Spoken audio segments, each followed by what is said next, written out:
My first project is my capstone for Pacific University, which is a claymation platformer using stop-motion animation.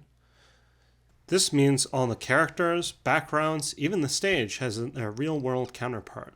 Everything had to be either hand-animated, made by hand, or photographed in the real world. The process of getting the animation into the platformer and eventually the completed product was a pretty long one and involves a lot of steps. Firstly, during the design phase, I created the exoskeletons and armature for the different clay characters, including having to sew their own clothing by hand, as well as any weapons that they needed. Then, I brought them onto my green screen setup with multiple lights and cameras. This I had set up for months on end while I did the animations. Lastly, I brought them into Dragon Frame and then Photoshop in order to edit them. Dragon Frame allowed me to take the pictures and see the onion skin so I could do frame-by-frame animation. Finally, when they were brought into Photoshop, the green screen was removed and they could be exported into sprite sheets for Unity, where I did the coding for the game. Of course, the coding for the game, as I said, is done in Unity, which is where I did the platforming elements and put everything together. As you can see from this animation sheet here, this is how all the different animations connect for the main character between the jumping, running, and attacking. While I was working on my senior project for Pacific University, I also discovered Collective Card Game, a card game where players can make cards. And if the cards are popular enough, they will actually get into the game and be playable by everyone. I really enjoyed this game for all the weird and unique ideas it resulted in, and decided to try my hand at creating a group of cards. I called this group of cards Verstalt, which is the shared world where all the cards are located in. Verstalt is composed entirely of psychic, illithid, magical, nefarious creatures that like to play card games in their spare time.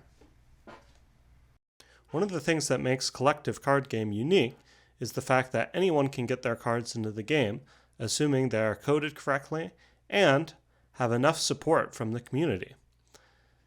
This project was very much a collaborative effort, as you need to collaborate with other people and make sure everyone's on board with the ideas you're presenting in order for a project like this to be successful. The project ended up having over a dozen cards during its conclusion, and I was very happy with the end result. The selection of cards took advantage of some mechanics that were very underutilized in the game. This was hand interaction, and they had a unique keyword to do it as well, called Surmise, which allowed you to mark hidden cards in your opponent's hand.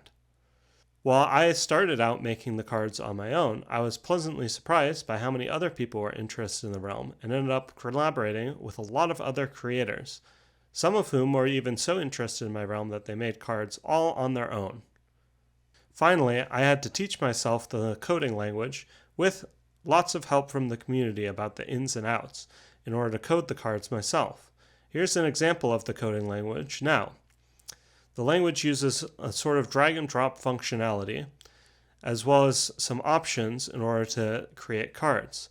It can be somewhat limiting at first, but there's a lot of different options and components that allow for greater expression than you would first think, once you know the software well. Last fall, I discovered an indie game called Shadows of Forbidden Gods.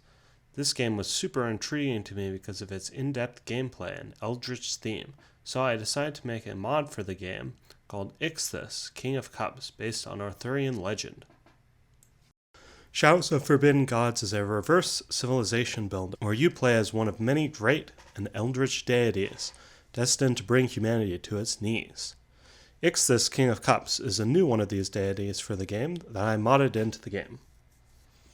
Ixthus' mechanics revolve around danger and unrest, which were two very underutilized mechanics in the base game that I wanted to explore further. Ixthus is coded in C# and makes use of DLL assemblies in order to run the code.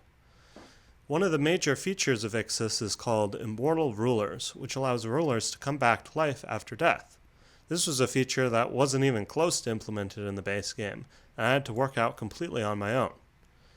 A lot of people still make use of this feature, and I occasionally get comments from people asking about how the code works. Here's an example of that code, as well as some of the other things that I coded while making Ixthus.